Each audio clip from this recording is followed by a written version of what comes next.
Hello, अस्सलाम वालेकुम। एक दफ़ा फिर मैं आप लोगों के सामने हाज़िर हूँ अपनी थर्ड कस्टमाइज़ेशन की वीडियो के साथ।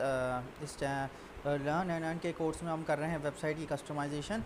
और इस कस्टमाइज़ेशन के अंदर हम पहुँच चुके हैं अपने फ्रंट एंड पेज के फर्स्ट पेज को हमने कस्टमाइज़ कर दिया ऑलमोस्ट। आए स्टार्ट करते हैं और कस्टमाइज़ेशन को कंप्लीट करते हैं। Let's start.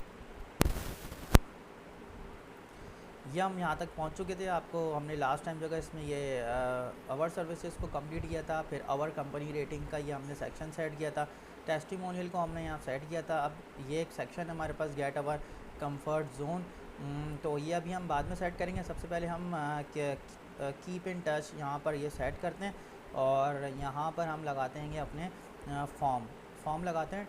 तो फॉर्म लगाने के लिए हमें यहाँ पर चाहिए होगा कॉन्टैक्ट का फॉर्म बनाना है, तो हमने यहाँ से प्लगइन डाउनलोड करना पड़ेगा जिस प्लगइन का नाम है डब कॉन्टैक्ट फॉर्म 7 भी हम यूज़ कर सकते हैं, निंजा फॉर्म भी यूज़ कर सकते हैं।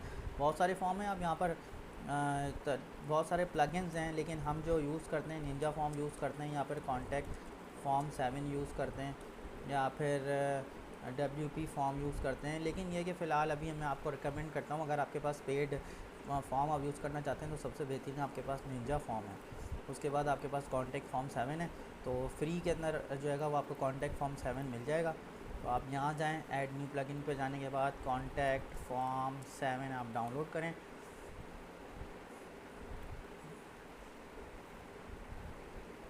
देखिए कॉन्टैक्ट फॉर्म 7 डाउनलोड किया, आपने इसको इंस्टॉल करना है। 5+ मिलियन एक्टिव यूज़र हैं इसके।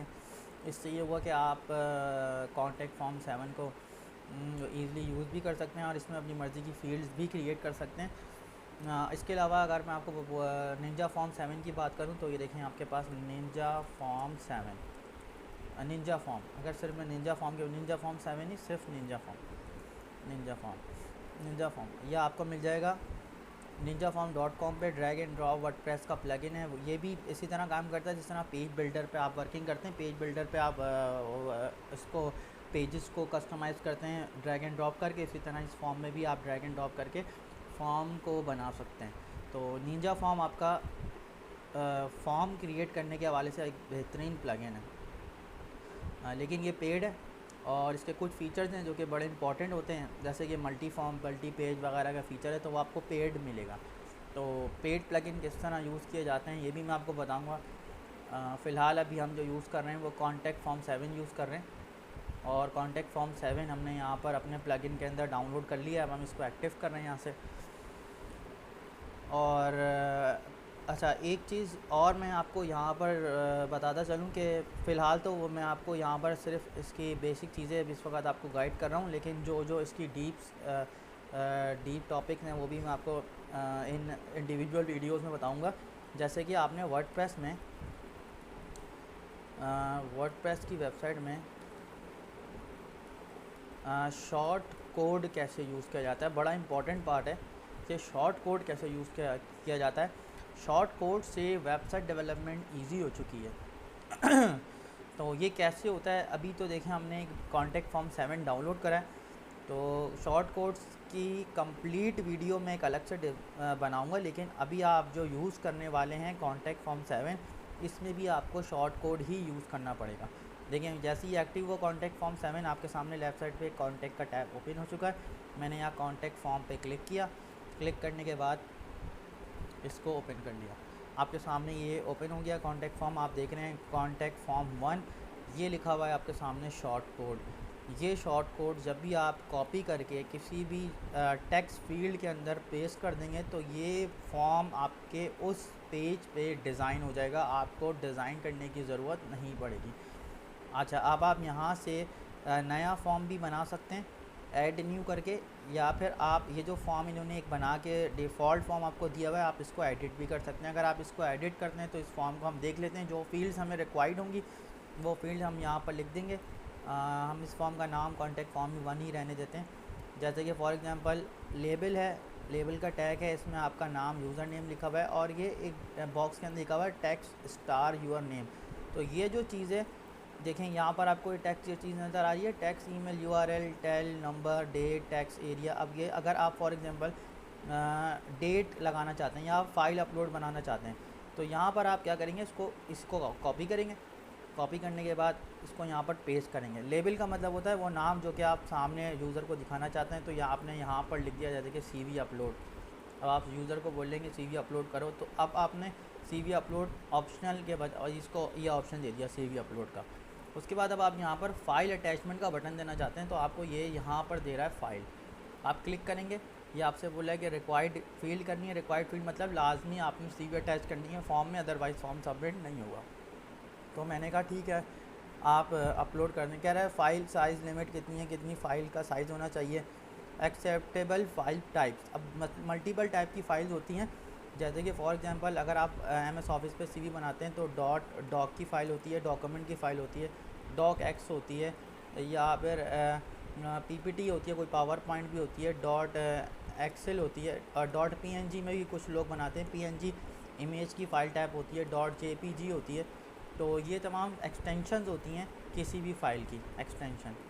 एक्सटेंशन बड़े इंपॉर्टेंट है। एक्सटेंशंस पे किसी भी जब भी आप किसी भी फ़ाइल को उसकी प्रॉपर्टी में जाके चेक करेंगे तो आपको उसकी एक्सटेंशन पता चल जाएगी। जिस तरह के फॉर एग्जांपल एक फ़ाइल है ABC, आपकी फ़ाइल का नाम है, डॉट लगाने के बाद उसकी पहचान होती है कि ये फ़ाइल है कौन सी। अगर मैं इसके आगे JPG लिखा हुआ है तो ये इमेज की फ़ाइल है। अगर ये PNG लिखा हुआ है तो उसका मतलब है ये क्या कहते हैं, ट्रांसपेरेंट बैकग्राउंड इमेज है। और अगर इसके आगे डॉक लिखा हुआ है तो उसका मतलब ये डॉक्यूमेंट की फ़ाइल है। तो एक्सटेंशन बहुत इंपॉर्टेंट होती हैं, आपको एक्सटेंशन का पता होना चाहिए। और एक्सटेंशंस के लिए आपको नई टिप्स एंड ट्रिक्स मिल जाएगी, आप उसको देखिएगा ज़रूर मेरी वीडियो को।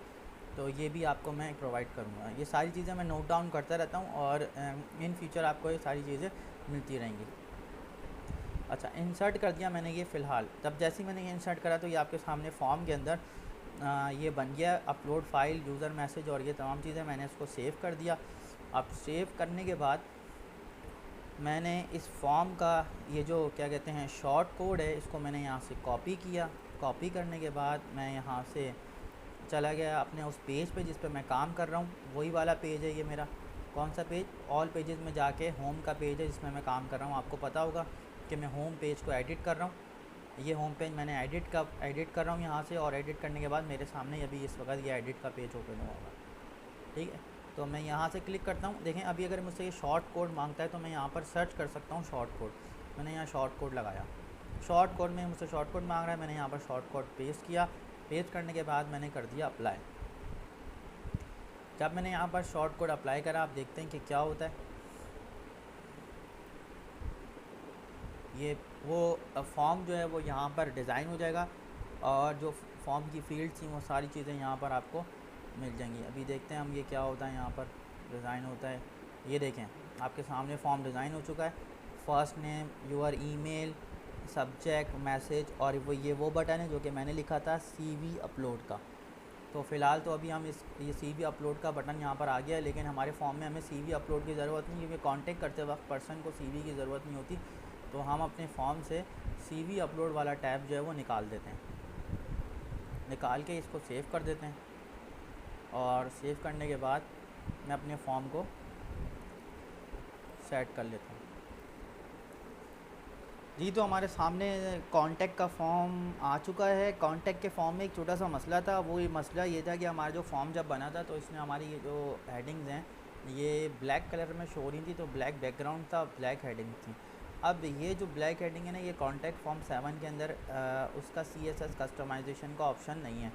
तो अब बात ये कि मैंने इसको CSS को किस तरह कस्टमाइज़ करना है, ये मेरा एडवांस कोर्स होगा जो कि मैं आपको सामने लाऊंगा, जिसमें हम कोड के हवाले से वर्डप्रेस की डेवलपमेंट के हवाले से भी इसमें शामिल करेंगे कि एडवांस वर्डप्रेस में CSS को किस तरह लिखा जाता है। उसके लिए आपको सबसे पहले HTML CSS की बेसिक्स चीज़ों का पता होना ज़रूरी है।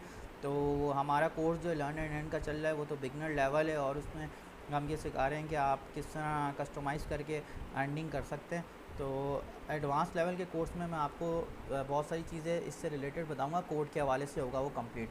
तो फ़िलहाल तो मैंने अभी इसका कोड करके CSS का ये जो कलर था ये ब्लैक से वाइट कर लिया है, और अब मैं आपको ये बता रहा हूँ कि ये जो मैंने ब्लैक से वाइट कर लिया है मैं इसको किस तरह अपडेट करूँगा ये मैं आपको बता देता हूँ।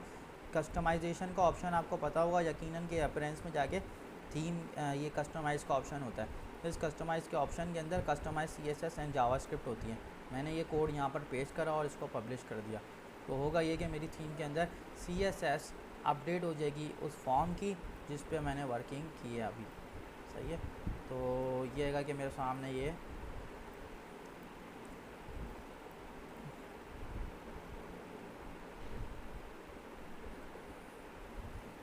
देखो अपडेट हो गई है। Keep in touch contact form,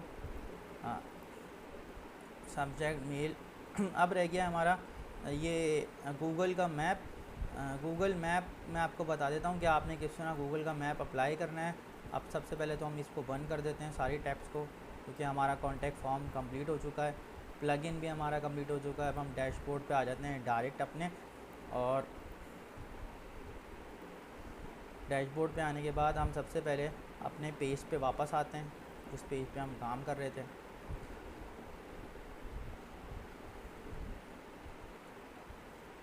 अच्छा, इसके अंदर हम होम पे आ जाते हैं, ये हमारा होम है।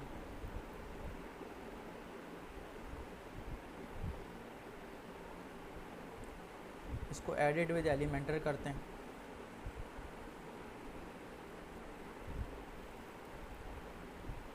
एडिट विद एलिमेंटर मैंने क्लिक किया।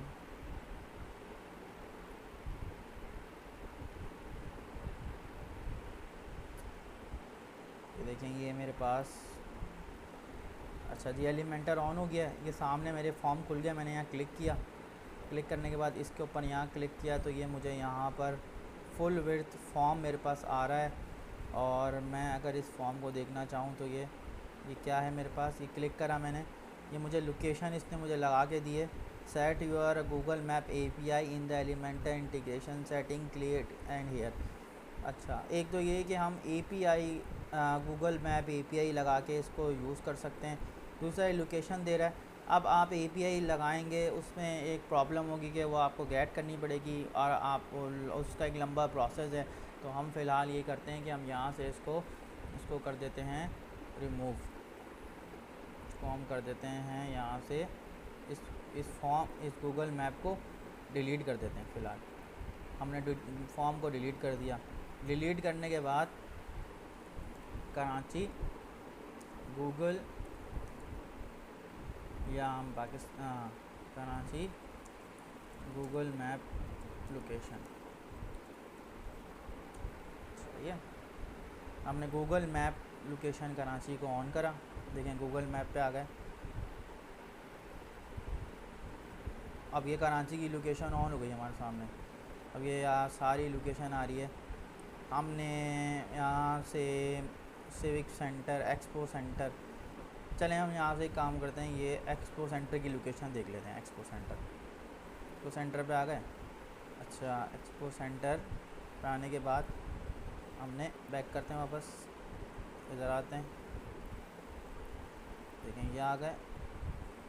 अब एम्बेड मैप पे क्लिक करा। एम्बेड मैप पे क्लिक करने के बाद आपके सामने देखें, दोबारा से बता देता हूँ, आपने इधर क्लिक करा। क्लिक करने के बाद एम्बेड मैप पे क्लिक करा। क्लिक करने के बाद आपके सामने खुल गया आई फ्रेम। आपने इस आई फ्रेम को कॉपी करा। कॉपी करने के बाद ओके ख़त्म कर दिया। अब आप अपनी वेबसाइट में आए। वेबसाइट में आने के बाद यहाँ पर क्लिक करा। यहाँ पर आपने लिखा टेक्स्ट, ठीक है। टेक्स्ट लिखने के बाद आपने यहाँ पर पेस्ट कर दिया उस आई फ्रेम को। जैसे ही आपने आई फ्रेम पेस्ट किया, आपके सामने ओपन हो चुका है कराची का वो मैप जो कि आप इस वक्त देख रहे थे। मैंने इसको अपडेट कर दिया, और अपडेट करने के बाद अब ये आपकी वेबसाइट में अपडेट हो चुका है, ठीक है। तो आ जाते हैं, देखते हैं अपनी वेबसाइट में कि हमारा ये कराची का, पाकिस्तान कराची का मैप अपडेट हुआ है या नहीं हुआ। मैंने इसको यहाँ से क्लिक किया। ये क्लिक करने के बाद मैं नीचे आया, देखते हैं कि मैप ऑन हुआ है। देखें हमारा कराची का मैप यहाँ से अपडेट हो चुका है, और आप देख रहे हैं कि बिल्कुल प्रॉपर मैप है, और आप इसको देख भी सकते हैं मूव करके। तो ये आपकी वेबसाइट में इंटीग्रेट हो चुका है। अच्छा, एक तरीक़ेकार यह है कि आप इसको इस तरह करके मैप को लगा सकते हैं, क्रिएट योर ओन करके,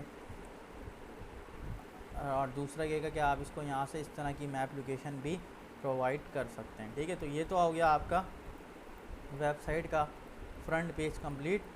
और इसके अलावा जो भी हम पेज के अंदर अपडेट करते रहेंगे, वो मैं आपके सामने अभी नेक्स्ट वीडियो के अंदर शो करूँगा कि हम इसकी मेन्यू को किस तरह और सेट करेंगे, फिर ये लिंक किस तरह लगाएंगे। तो टेस्टिमोनियल के बाद ये 2 सेक्शन अभी हमारे रह गए, इनको हमें सेट करना है। कॉन्टैक्ट का सेक्शन हमारा कंप्लीट हो चुका है। ये टैक्स अब आप यहाँ से जो है ये अपडेट कर सकते हैं। लोकेशन, कॉन्टैक्ट नंबर, ईमेल आप खुद अपडेट कर सकते हैं। ओबियसली अब आपको पता चल गया होगा। और हमारा एक फुटर का ये काम जो है ये रह गया। तो हम इसके लिए नेक्स्ट वीडियो का अब आप मेरा इंतज़ार करें। कस्टमाइजेशन की अब 4th वीडियो आपके सामने आएगी, जिसके अंदर हम और पेजेस भी डिज़ाइन करेंगे। दूसरा, हम प्रॉपर्टी को एज अ प्रोडक्ट लिस्टिंग में भी शो करेंगे। Thank you so much. अल्लाह हाफ़िज़।